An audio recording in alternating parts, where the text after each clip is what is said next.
In this video, we're going to be talking about common mistakes that we want to avoid when determining your torsion spring size. Let's party.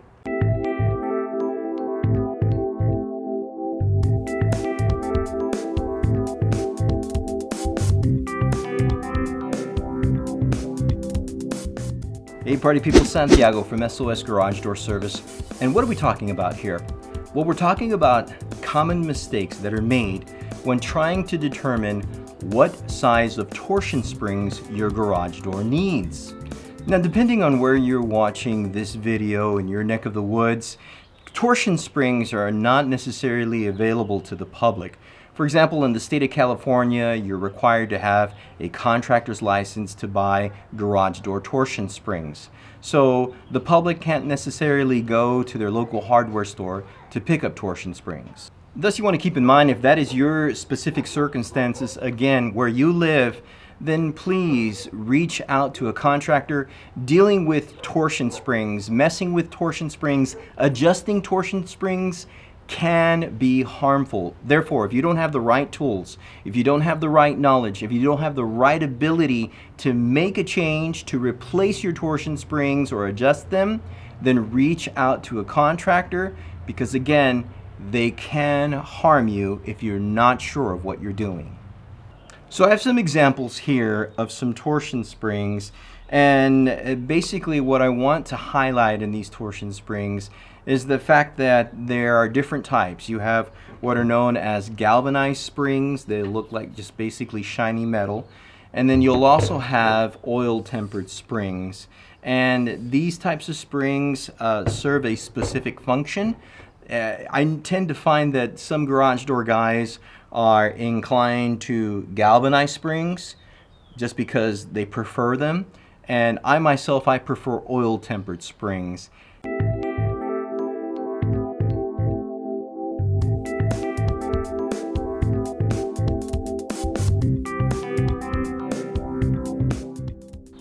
So the number one mistake that I see when trying to determine your torsion spring size is ignoring the door. You want to make sure you know what type of door you have. You want to know the brand of the door. You want to know the make of the door. You want to know the door model. Is it a Wayne Dalton 8000 24 gauge door? Is it a First United 25 gauge door? Do you happen to have an insulated door? Is it a vinyl back insulation door, or is it a steel back insulated door? Is the insulation a polystyrene insulation? Is it a polyurethane insulation? All of these factors matter. At the same rate, you want to know if you have windows. I think that's a pretty obvious one. What type of windows do you have? Are they double paned? Basically, you just want to know what type of door you have. Because if you ignore the door brand, make, and model and try to throw any willy-nilly springs on that specific door, on your specific door, you could be throwing off the balance. And I have an excellent example of that right now. Okay, party people, so we have a really good example with regards to how to avoid the common mistakes of determining what spring size or what torsion spring size you need. Now let's take a look at this door. What type of door does it look like to you? I'll give you a little hint. See that yellow tag there? That yellow tag is a Wayne Dalton tag. Can you see that? I don't know if you can see it. Anyways, just trust me on this one. This is a Model 8000. The Wayne Dalton Model 8000 is your standard entry-level bare bones 25 gauge garage door. Now let's get to the point here, because this is a 16 by 8 foot non-insulated garage door. As you can tell, they put a bottom strut right there. And well, I think there was a reason why they ended up doing that. I'm gonna show you why. All right, so we're gonna go up on here. I'm gonna take a second here for all you garage door guys. I want you to think about, tell me in the comments below, what spring would you put on a 16 by 8 foot non-insulated Wayne Dalton 8000 model? I'm gonna give you a second. Take a few seconds. 12 seconds later. If you told me one 250 by 2 inch by 30, you'd be right. 250 by 1 3/4, 33. One of either those single springs you would be right. If you told me a pair of 207, 1 3/4, 26 or 25, I would say you are right. And if you told me a pair of 218, 1 3/4, 31s or 32s, I'd also say you'd be right. So what did they put on this door, party people? I want you to take a look at that. That is a 234 by 1 3/4 diameter, 31-inch spring. A pair, party people, a pair of these 234, 1 3/4 diameter, 31-inch long springs is designed for an insulated steel back garage door, not a non-insulated 8,000 garage door. I'm sorry, but whoever put these springs on this door was not thinking of the customer's best interest. In fact, their cable was just mangled, and I have a feeling that it was probably due to, number one, being the wrong cable, because it wasn't a Wayne Dalton cable. You know how those Wayne Dalton cables have smaller loops. And then number two, I think the balance on this garage door is like off the charts. There's no way that a 234 1 3/4 wire by 31-inch long springs, a pair of them, is going to work on this door. At the end of the day, this is just, again, another good example in the common mistakes of not determining the right size torsion spring for your garage door. Okay, party people, so for education purposes, and because we want to always make sure that we are mastering our craft, what I ended up doing is I ended up replacing the cables and ended up winding the springs. I did it as a lesson because the long and the short, I'm going to be replacing the springs for this customer. But I want you to notice, you can see right then and there, you can see on the floor, the doors wanted to go up by itself. I actually have it connected to a vice grip right here. There's that vice grip. See that vice grip? If I let this vice grip go, what's going to happen? The door's going to go up by itself. The door's going to be super hot. Super hot. Look at that. It's going up by itself. Poor balance. Why? Because again, we have a pair of springs that are not the right pair for this door. Common mistake, determining your torsion springs, going with a pair of springs or utilizing a pair of springs that are clearly not designed, rated, configured for this type of door. So that was an excellent example of a common mistake when trying to determine your torsion spring size. This was a Wayne Dalton 8,000 non-insulated garage door with no windows. Sure, it was a 16 by 8 foot tall door, but still the springs that were applied to it were for an insulated steel back door. So here it was a clear indication, it was very obvious that they did not take the door into consideration. They ignored their door while slapping on any springs on this door, and thus it threw off of its balance. Now, another common mistake that I see when determining your garage door torsion spring size is the track assembly. Now, the reason why I'm bringing out the track assembly is because most of your modern roll-up doors will require a track assembly. So you want to make sure what type of track assembly, and in fact what the track radius is. Is it a standard 12-inch radius track? Is it a 14 radius track? Do you have a low headroom track, perhaps a 3.5-inch low headroom track, or a 0 headroom track? What about a high lift? Perhaps maybe you have an elevated track assembly and you want your doors to go higher and hug right up above the ceiling of your garage. Again, all of these factors are very important in when determining what type of torsion springs you need. In addition to that, there are even other variables such as reverse low head track assembly, or perhaps maybe reverse torsion spring systems where your springs are above your garage door, but the actual torsion system is applied or installed reverse. Your cables are perhaps maybe off of pulleys and they're actually lifting the door with cables on the outside. There's some bottom brackets. Or perhaps you have your spring system installed at the end of the door tracks. In other words, the springs are not above the door. They're actually installed to where the motor is, and thus it's actually lifting the door from a reverse torsion spring system.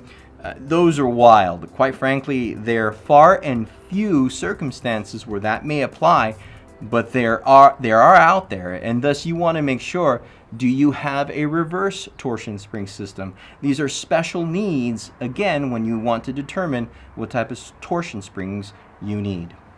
So another mistake that I see is basically not paying attention to the original springs. You have ways that you're able to measure them.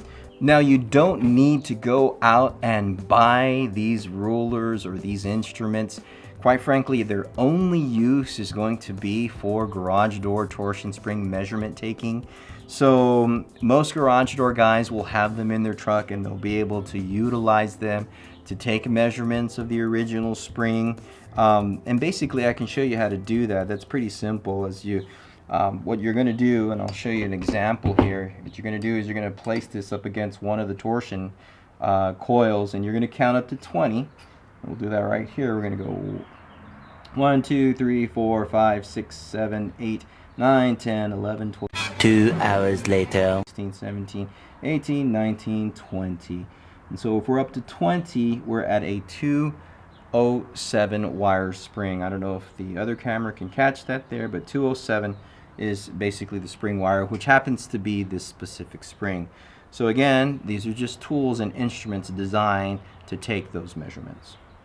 So the spring gauge works a little bit different because you can actually go through, much like a spark plug gauge, you'll go through a number of different spring measurements through the spring gauge. And long story short, what you want to do is just try one for one. You want it to exactly press up against the actual spring coils. This broken piece, and we're going to take a measurement of this broken piece. You notice how it's not exactly lining up again, and then we're just going to line it up right there, and there we have the exact match.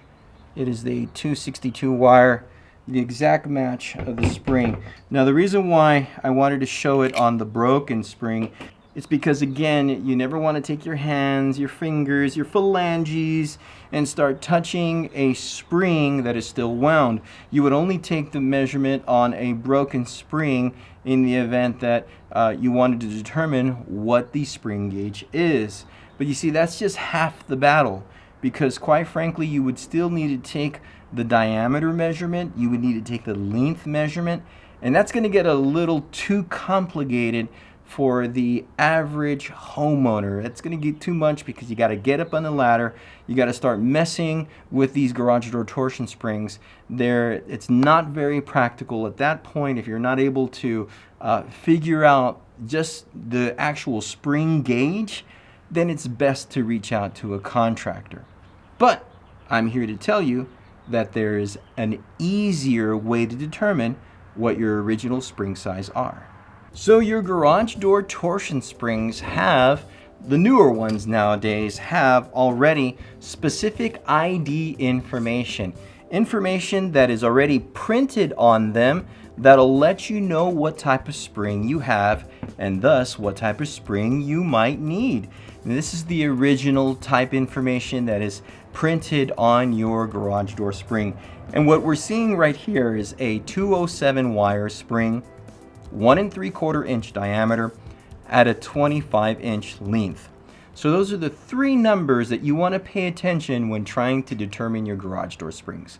Basically, these numbers are on the spring to help customers know what they have. When they pay attention to the original spring information, it's more than likely that they'll be able to utilize that same information when getting their next garage door springs or when wanting to upgrade their garage door springs. Now, there's some additional information that you can get from your garage door spring if you didn't have any of that printed on there, by looking at the end cones to find out if you have a 2-inch diameter or perhaps 1 3/4 inch diameter. Each spring has a specific color code, and you see we have the yellow spring here, which will normally be your 207 spring. There's actually the yellow color code on different gauges, but the most common is going to be on the 207. And then we have here the white spring, or the white labeled spring, this happens to be your 218 wire. So clearly you know that the white and yellow are going to be two different spring sizes. And then last but not least, in no particular order, or basically there are more than these examples, we have here the red spring, which happens to be the 225 wire spring. So obviously when we're dealing with learning or determining our spring size, we can look at those color labels, and that will help us to know what we have. So what's the value in learning about what type of garage door springs you need? Is there any value in determining what type of door you have, what type of track assembly you have, what the original springs are? Well, yes, there is. Because if you think about it, if you are replacing your torsion springs every 2, 3, 5, perhaps maybe 10 years, well, how much money are you investing in that replacement? In fact, if your door is relatively new, how long should your springs last? And if you know your springs last a specific time and you are purchasing the same springs over and over again, how much more would it cost to upgrade to a higher cycle spring? Basically, you want to be able to know or determine if the upgraded spring will last you longer in cycle life. Perhaps it'll be better for your door balance, and quite frankly, I think it'll add a little bit more peace of mind and provide you a little bit more savings when you're looking at upgrading your next torsion spring repair. So again, knowing what type of springs you have and avoiding common mistakes when determining the right spring for your garage door will save you money in the end. If you just take a little bit of time to investigate these things, know your door, know your track assembly, know what the original springs are already installed on your door, this will help you make a better buying decision. And of course, party people, the pro tips, techniques, and ideas in these videos should not be considered law or infallible. Why? Because I'm nobody. This channel is designed to provide you pro tips and tech reviews for all your residential garage door needs. So if you find value in that, please smash the like button on your way out. It would really help out the channel. That's going to be it for this one, party people. Now, I would love to hear your questions, comments, and even horror stories about your last garage door torsion spring configuration. Please leave them down below. And check out this other video right here that can provide you more pro tips for your residential garage door needs. I want to thank y'all for watching this video and partying with me. And as always, y'all stay safe.